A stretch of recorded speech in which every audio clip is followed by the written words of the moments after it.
Hey, this is Ken at Capital Advantage Tutoring. It's my job to get you through all the exams. Now, I'm going to talk about what an investment advisor is. So if you're not taking a test, just listen for the first 2-3 minutes. I'll explain that. Then you can head on your way, do your own thing. Okay. So let's get into what an investment advisor is, and then you can move on. But if you are taking the Series 63, the Series 65 exam, or the Series 66 exam, you should stay to the end. Okay, so what's an investment advisor? An investment advisor is a firm. It's a firm that gives advice, manages money, does wealth management, financial plans, stuff like that. They don't execute. They literally just kind of give you advice. They manage your money. They can actually take your orders and send it to a broker-dealer to be executed, but they don't execute unless they're also a broker-dealer. So again, an investment advisor is a firm. It is not an individual. It is a firm that manages your money, gives you advice, all that stuff for a fee. They charge you wrap fees. They charge you an annual fee. They can even charge you by the hour, stuff like that. But it is absolutely a firm. Do not get confused if you work with your financial advisor. So like if you have an account and you have a financial advisor, that's not the same, okay? That's just an individual. It's a name. It's just a made up thing. You're a financial advisor, because I have brokers who say they're financial advisors, but they're not. They're just brokers, okay? So financial advisor is not really a legal term. Investment advisor is. Investment advisor is a legal term for a firm, an entity, okay? An investment advisor representative is the individual who works for them. So your financial advisor, the one you talk to and call and he gives you the bad ideas, that's actually an investment advisor representative, not a financial advisor. The word financial advisor sounds cooler. Well, in a way, it sounds a little bit cooler. When you go to an investment advisor, this is like, Fisher Investments, Betterment, Morgan's, and now all the big firms like the Morgan Stanley's, UBS, Merrill Lynch, they all have investment advisory arms. JP Morgan, they all have wealth management or investment advisory arms of their company. Those are individual companies like Merrill Lynch Advice or Merrill Lynch Wealth Advisors or something like that. That's the investment advisory arm of their bigger firm. So how can they charge you? Usually they'll charge you like 1% of your assets. So if you bring in $1 million, they'll charge you 10 grand a year to manage it. But that covers, usually a lot of times that'll cover all your fees. They don't have to do that. They can actually do performance-based fees where they charge you an asset-based fee, like a percentage of your assets. And then they also charge you like a little percentage of what you earn, like rewarding them for doing a good job, things like that. The reason people like investment advisors more than broker-dealers is because you're on the same side, right? So a broker-dealer is like a car salesman, right? A broker-dealer is a firm that executes transactions and you pay a commission. That's your broker. That's a Wolf of Wall Street, among other things. I'm using the extreme. They charge commissions. They make money whether you make money or not. But an investment advisor is on your side. Well, let's say they're conceivably on your side because they're going to charge a fee and they make more money if you make more money, right? So if you have $1 million and they charge 10%, they get 10 grand. If they get it up to 1.5 or 2 million, they make 15 grand or 20 grand a year. So they're supposedly on the same side as you. And there's rules that they actually they can't give you conflicting advice about what they do or what you do. So the whole goal of an investment advisor is that we're kind of in it together. I'm not saying that's always the case, but that's the idea. So they charge a percentage of assets under management. They charge you performance-based fees, maybe. They can charge you like by the hour. So this way, they give you advice. They charge you for the hour. You go away. Boom. They can charge commissions in some instances. There's a lot of ways they can charge you. And hopefully all of them are not based on they want to make money if you do a transaction. And that's kind of why this came around. If you're not taking a test, get the fuck off. You don't need to be here anymore. You got what you got. If you're taking a test, stay. If you're not on the test, go, get out of here. I don't want you here. Now we know what an investment advisor is, right? It's a firm, okay? But the question is, where do they register? So let's do a little background.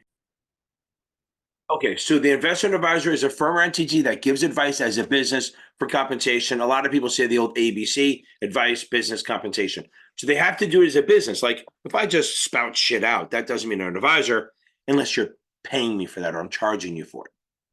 Now, investment advisors register one of two places, either the SEC or the state, never both. SEC or state, never both. And so let's go with what would normally get you SEC registered. If your assets under management are 110 million or more, boom, you're going to register with the SEC. Pension consultant for more than 200 million. You're not managing.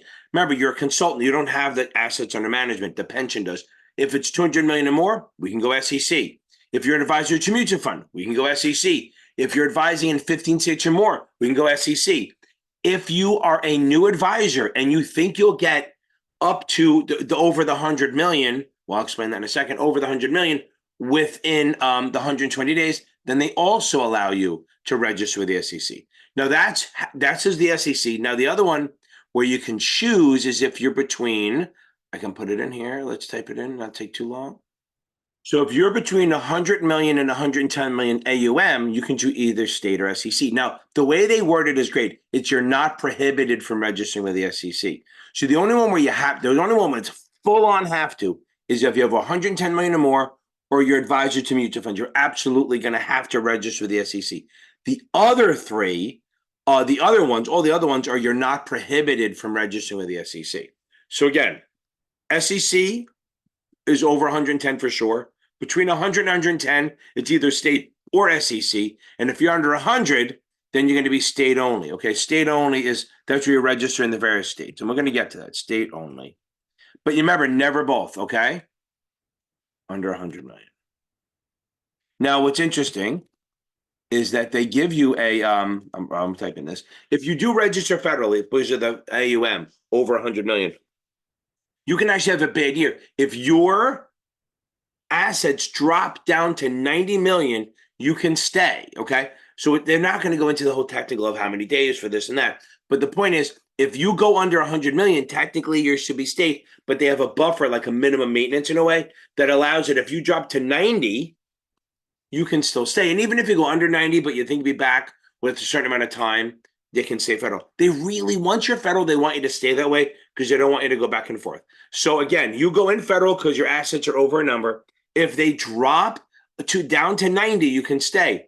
Even if they drop below 90 and you think it'll get back above within a certain amount of days, then you can stay federal. But if you cannot start under 100 million unless you have another reason. Assets under management under 100 million, you're absolutely going to start with the state. And then if you grow, you can go to the Fed. Okay, so when you're going to become an investment advisor, your firm, you're going to create a firm, whether it's an LLC or a partnership, corporation, whatever it is, which we have videos on that stuff. But I do not like IDEF. It just shows everything. Ugh. I like it. Back then in the 90s was great. You looked better because those cameras sucked. Okay. Now this 4K shit. Okay.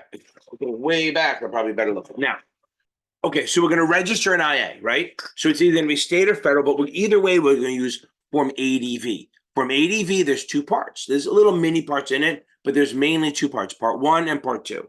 And that confuses a lot of people. So part one is about the facts of the company, okay? It's like the facts of the IA. So it has like the what we're going to do as a business, how the ownership is, what kind of clients we have, the employees, how many employees, business practices, affiliations, and any kind of disciplinary actions that happened in the past.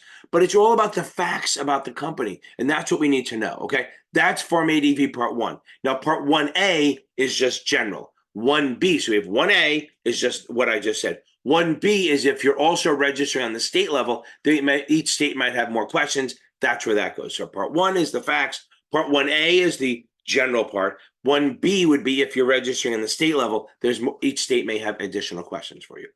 ADV part two, also known as could be known as a brochure or the disclosure document, okay? So ADV part two is all about the disclosures, okay? That's about like we're disclosing our conflicts of interest, how we manage the money, stuff like that. So we'll have on stuff like this that we have to say certain things. That being registered doesn't mean we're good at what we do. We don't have skill or expertise.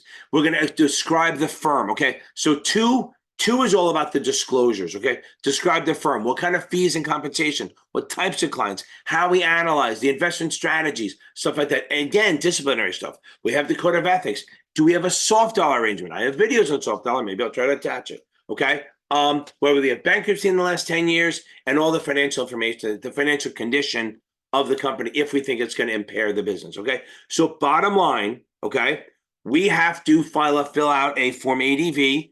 Part one is the facts and part two is disclosures. Now, they may use one of three words for this, ADV part two, brochure, or disclosure doc. Now, part 2A is all the disclosures about the firm.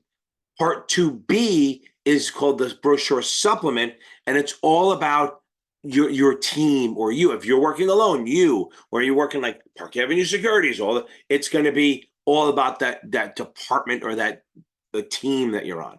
Now, what also is going to be covered in here, which I should get to, is about wrap fees. Now, what are wrap fees? So wrap fees Wrap fees are when you encompass all the fees inside one fee. So instead of me charging you, here's the advice fee, here's your commission, I go, look, just pay me 1% of your assets under a wrap fee, which I have to give you a disclosure doc for. I have to disclose it on the brochure, and it's going to cover all your costs. Now, this is better for someone who is active, okay? So if someone just buys their shit and holds it for 20 years, that's not a good idea. I mean, wrap fee, you're kind of wasting money, right? Because you're spending money when you wouldn't. You're better off doing some other sort of arrangement.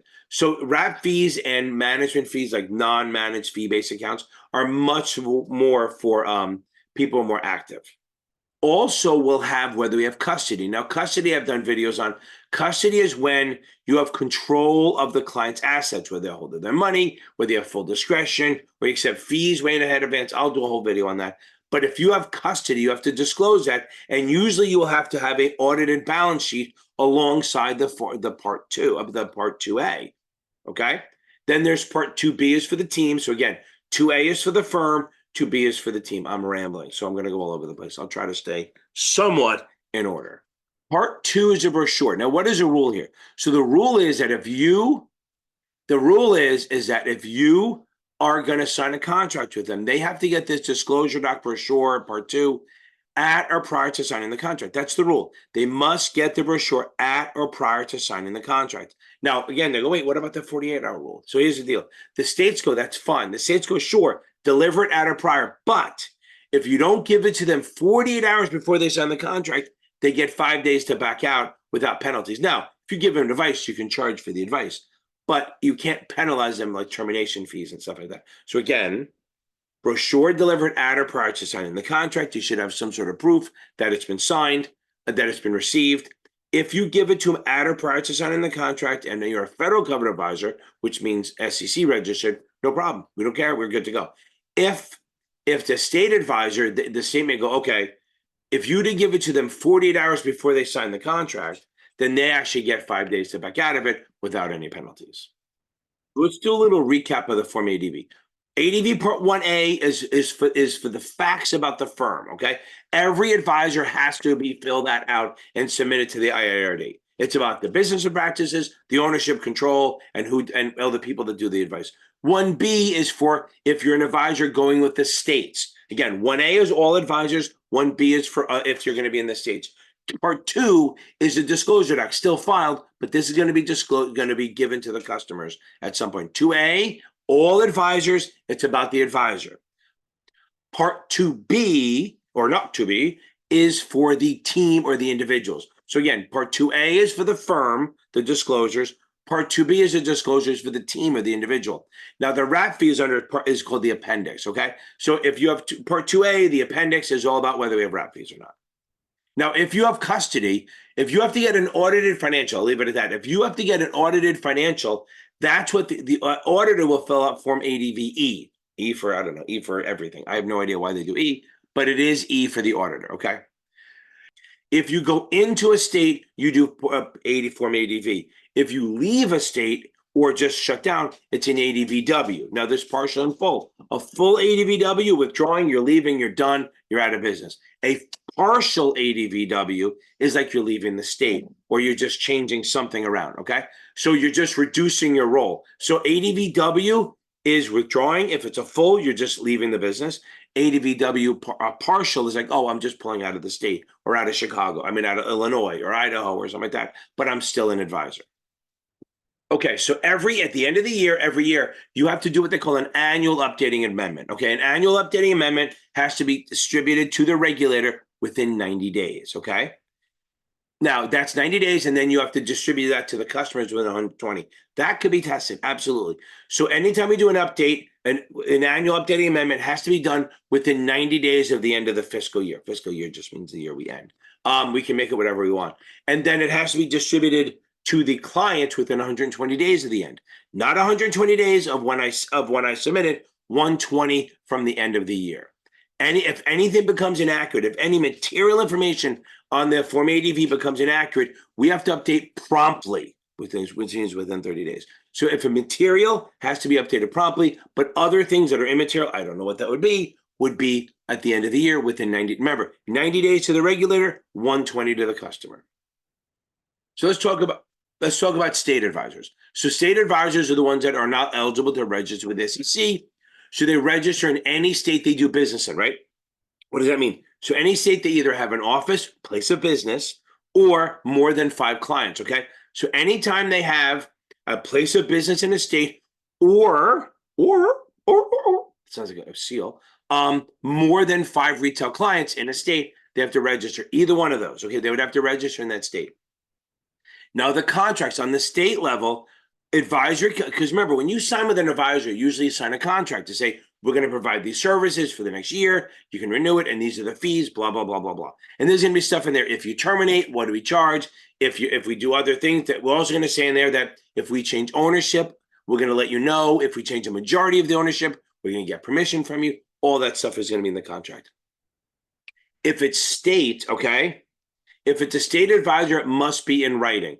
And it's interesting, SEC could be oral. I don't know that anyone does that, but it could be a verbal contract. So state is always in writing, federal might be oral. We'll get there.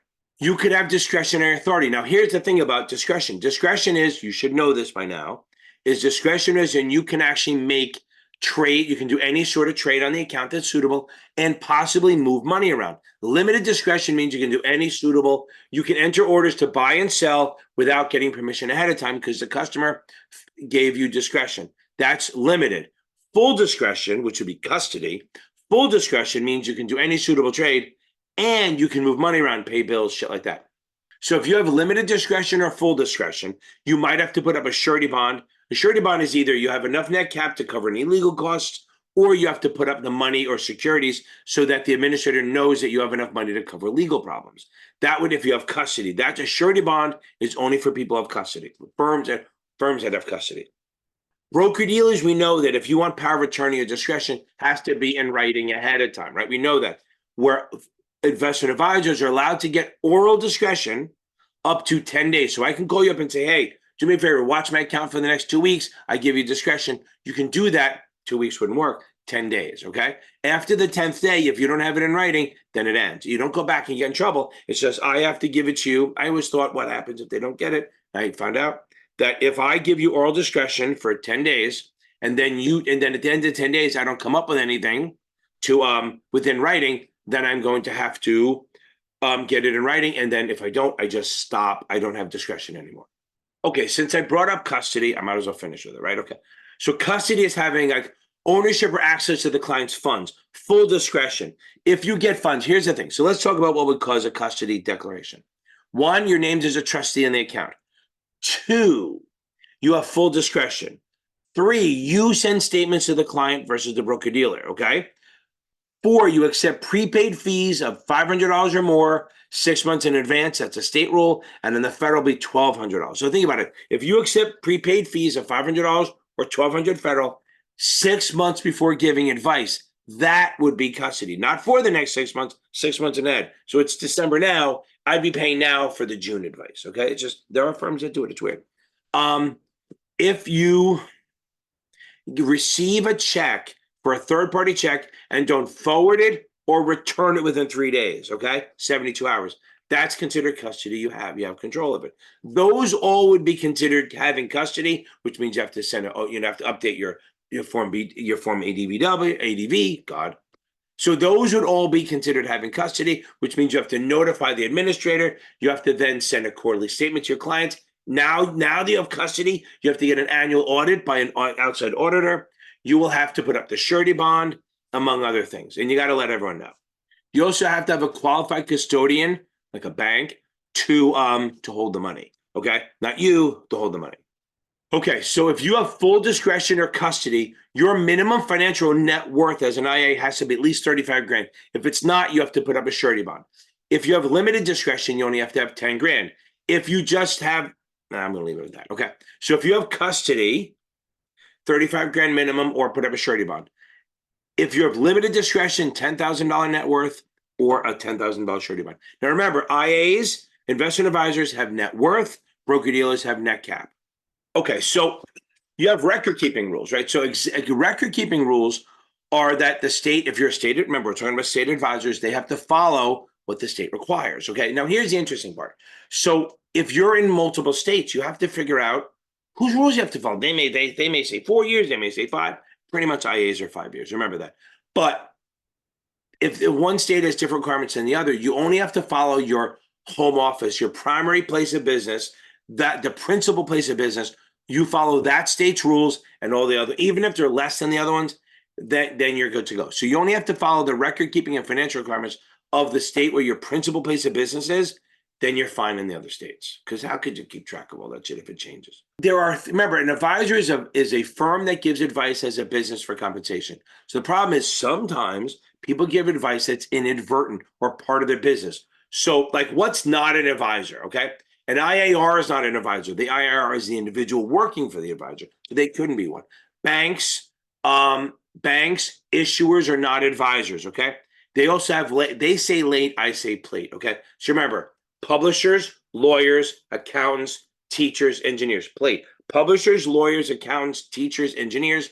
Those are all excluded from the definition as long as they're not holding themselves out as, which means advertising that they're an advisor or charging a separate fee for the advice. Look, so lawyers give advice all the time. Accountants give advice. Like they yell at me, you need deductions, buy muni bonds or something.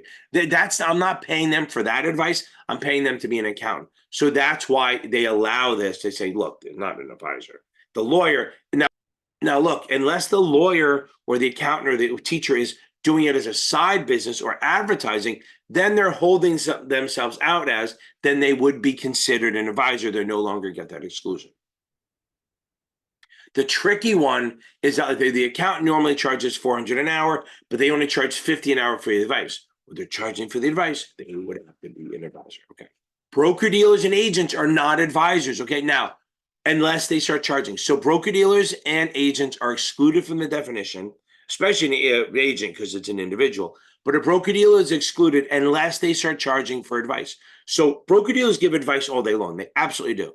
But the problem is, if they don't charge for it, they only get paid for transactions. But if they start charging for the advice, then they would have to register as an IA. Remember that. So they may ask a question like, oh, the broker dealer, an agent or broker dealer, agent of a broker dealer or broker dealer wants to start doing financial planning and charging for it. Well, they can't under the broker dealer arm. So they would have to create an IA or work for one, then register as an IAR. Then they can start giving them financial planning advice, not before that.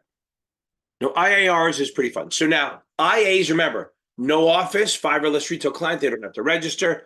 Vacations, okay, stuff like that. Now IARs work for IAs. They sort of have the same rules. But remember, investment advisors, the firm, register the SEC or state, never both. IARs only register at the state level. They can't do it on their own, even though you can take the 65 and 63 and 66 on your own. It's not active until it's registered under either a broker dealer or an IA. Okay. So now, IARs register on the state level only. Anywhere they have a place of business or more than 5 retail clients. That's the rule if you're working for a state advisor. Let's do it this way. Okay, so remember the IAR is the individual, that's you or me that's taking the test, right? Think of that as you. It's you doing this. If you're an IAR of a state covered advisor, state registered advisor, it's either you have a place of business or more than 5 retail clients. Either one of those would trigger you having to register. But if you work for a federal covered advisor, which is registered with the SEC, then it's only if you have a place of business. You can have 1 million fucking clients in Idaho. If you don't have a place of business there, you don't have to register. So again, IAR for a state covered advisor, it's place of business or more than 5 retail clients. IAR for a federal covered advisor is place of business only. The number of clients does not matter. Let's give you a little bit of a hypothetical. I'll call it Cat's investment advisor. Cat's, right? Cat's investment advisor. I have no office in Idaho. Okay. Sally, who works for me, has 3 clients. She doesn't have to register. She has no office, doesn't have to register. John has 4 clients in the state with no office, doesn't have to register. So Sally has 3, John has 4. They both work for me. So they don't have to register, but because there's 7, my firm does. Okay? Because the firm has more than 5 clients. John and Mary don't either, so they don't have to register, but my firm does have to register in the state. So let's bang out a little recap. First, an estate investment advisor is a firm that basically engages in the business of giving advice as a business for compensation. Okay, we can get paid percentage of assets, fulcrum fee, which is performance-based fee, which I did not talk about. So now let's talk about it now. A performance-based fee is when the investment advisor takes a percentage of your growth, right? So the performance-based fee is that the fee will be a percentage of what you grow.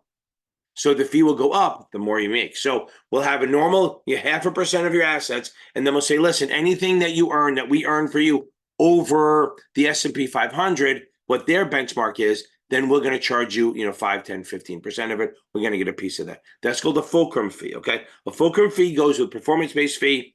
We basically, the more we beat the index bar, the more we charge you. The less we do it, the less we charge you. Now, what's interesting is that performance-based fees are only for qualified clients. Now, what the hell is a qualified client? A qualified client is a client that has at least 1.1 million invested with you, or 2.2 net worth. I'm gonna have to flip this in the beginning. So let's show all the ways we can get paid. We can get paid percentage of assets under management. We can get commissions. We can get an hourly fee. We can get soft dollars. Okay, we can get hard dollars. A lot of different ways. Okay, now the other thing we can get, if they're a certain type of client, normally the answer is no. Normally the answer is no performance-based fee, but in this case you can. If this person is a qualified client, which means they have 1.1 invested with your firm or 2.2 net worth, you can charge a performance-based fee, where not only you're charging the regular fee, you're charging them for you doing well. The better you do versus an S&P 500 index or benchmark, you can charge more. They may, if you see the word fulcrum fee, that's what they're talking about. So now let's do a recap. State investment advisors are firms that register with the state only for whatever reason. They're giving advice as a business for compensation in the state only. They can get percentage of assets under management, fulcrum fee, which is also with a performance fee, commissions, hourly, monthly per project, hourly, hard dollars, soft dollars, stuff like that. Exclusions, IARs are not an IA. Banks, issuers, late, publishers, lawyers, accountants, teachers, engineer, broker dealers and agents are not. Federal covered advisors are not state advisors, stuff like that. Exemptions from registration. If you have no place of business and 5 or less retail clients, you don't have to register.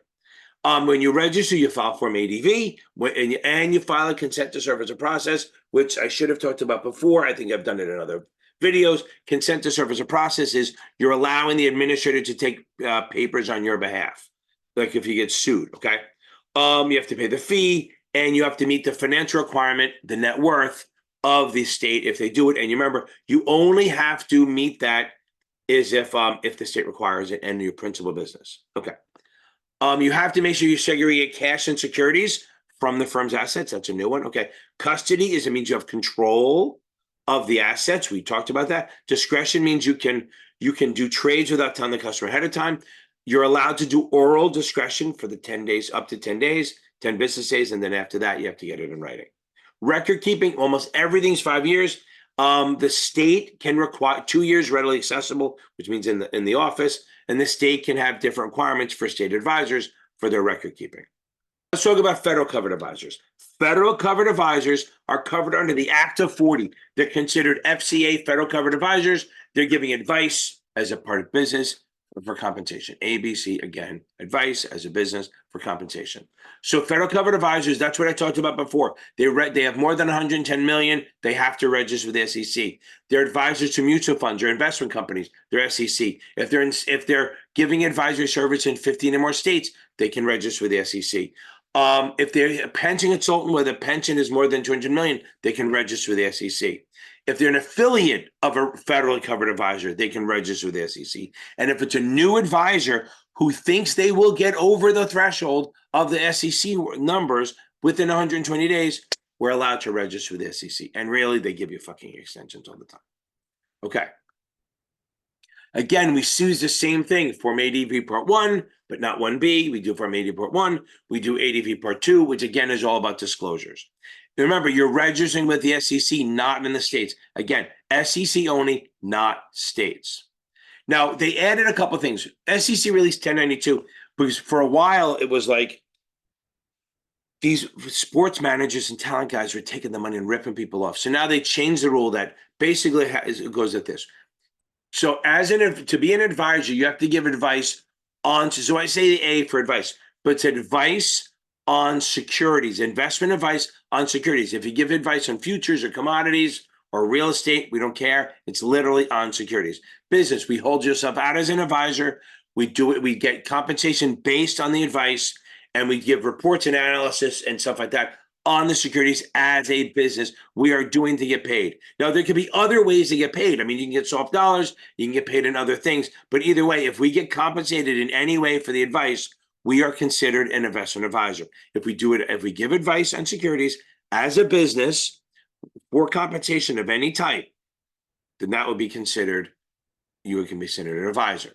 They added in, since this is what people getting ripped off, financial planners, pension consultants, and sports and entertainment reps. Those people have to register as IARs or IAs.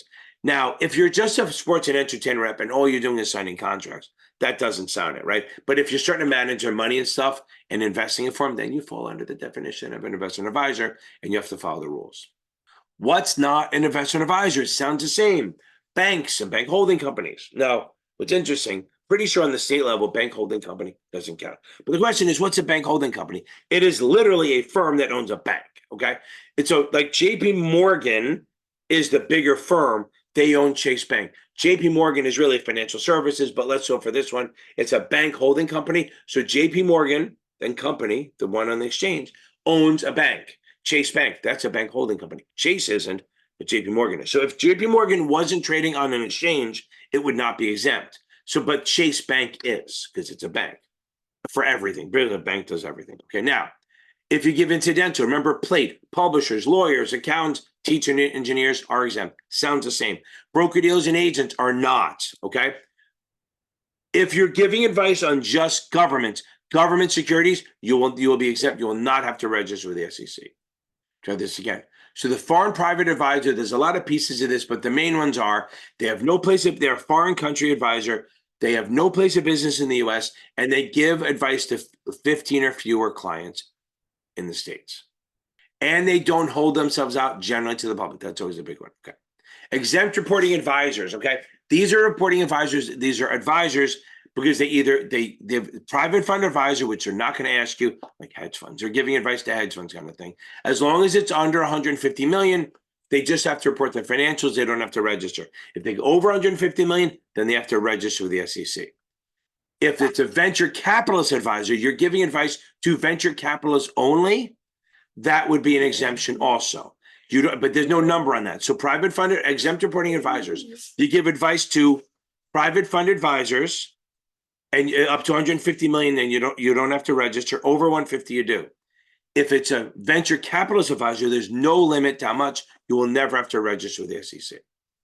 Now, remember something. If you're registered with the state or the SEC, so if you're registered with the SEC, the state doesn't have jurisdiction. And if you're registered with the state, the SEC doesn't have jurisdiction. Other than for fraud. Anti-fraud is the only one. So let's talk about the contracts now. So the investment advisory contracts pretty much have to be in writing, but federals don't. So the federal law doesn't require it in writing, but I don't know anyone that would. So a lot of the things in the contracts, they're saying like it's going to list what you expect from the advisor, what they can and can't do. You can never waive compliance with federal law. So you can't say, oh, you can't use a hedge clause where it says I can't get in trouble. Assignment, that's like if a advisor changes ownership. So here's the thing. So say you have 5 partners. If 2 of them leave, you just have to let everyone know as per the contract. If more than 3 leave, which is anything more than 50%, then you have to get permission because that's technically a new firm and you can't assign someone. You can't assign a client to a new firm without permission. So you can't like when Merrill Lynch kicked all their people out of the regular and put them into Merrill Edge, they had to get permission from everyone to do that. You can't just put someone at a new firm without telling them. So you can't assign someone to a new firm without their permission. You can assign them to an IAR, you just got to let them know. But the new firm, no, you have to. That's called assignment. So you cannot assign someone to a new firm without permission. And remember, a majority of the partners leaving or changing ownership of more than 50% will be considered assignments. You need permission. We talked about it before. Performance-based fees you can do for only certain types of clients. They have to be qualified clients, which means it's 1.1 million assets invested with you or 2.2 million net worth. But I want you to start with performance-based fees are prohibited first. Then, if it meets certain parameters like the qualified clients, then you can do it. So record keeper requirements, the books are going with this long ass fucking list of requirements.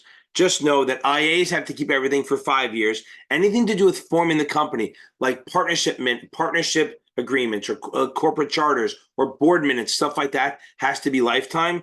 But everything else is going to be 5 years. That's easier to remember. Just okay. So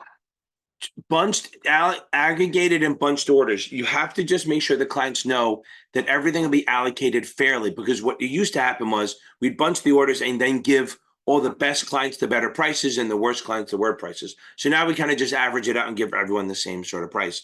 But we have to make sure we notify the customers of our policies and that we're going to, these bunched and aggregated orders will be allocated fairly. So why do I do bunched orders? So if I have a bunch of clients, doing 5 shares here, 20 shares there, 100 shares there, 800 shares there, I may have to pay extra fees. But if I bunch them together,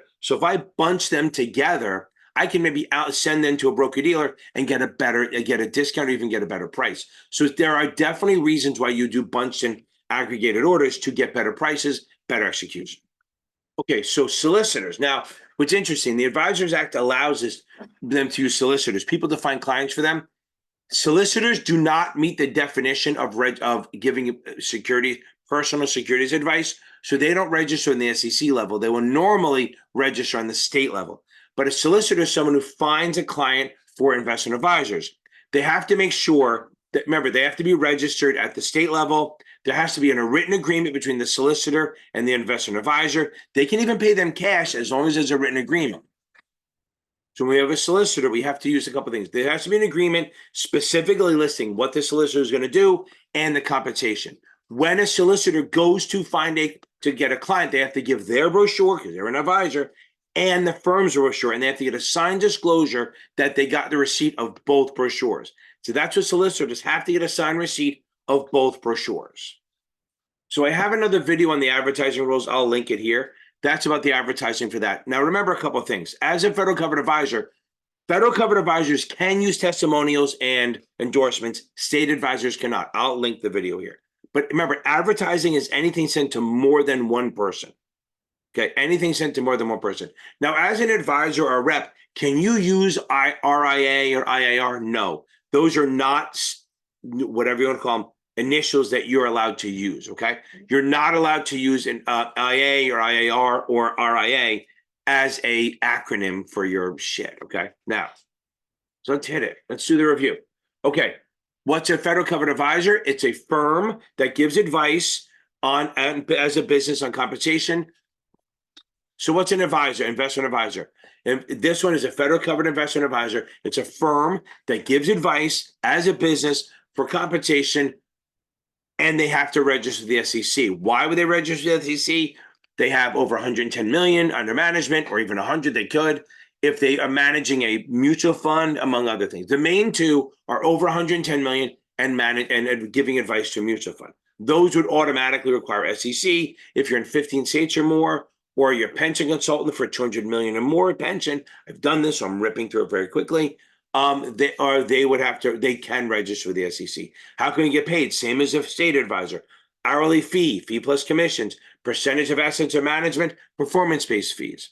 What's not NIA? Banks, bank holding companies, issuers, plate, publishers, lawyers, accountants, teachers, engineers, broker dealers and register reps, stuff like that.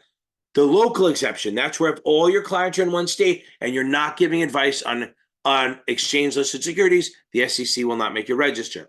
If all your clients are insurance companies, you don't have to register. Private fund advisors, venture capital advisors, foreign private advisors do not have to register. When you register, you do a Form ADV Part 1 and 2 through the IARD. 2 has 2A and B, right? 2A is for the firm, 2B is for the team. Consent to service process always, and you have to meet the SEC's requirements, not the states. Remember, if you're registered with the SEC, the states can't have jurisdiction over your shit other than anti-fraud. Okay. Customer cash and securities have to be segregated. That's pretty much what's going on. Discretion. You can have oral discretion for up to 10 days, just like a state advisor. After 10 days, it has to be in writing. Record keeping is usually 5 years. 2 years in an office, close by.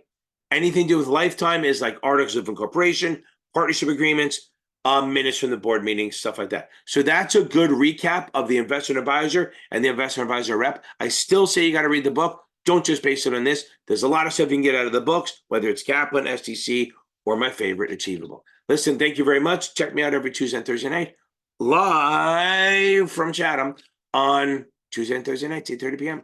Go wash your hands. Be good.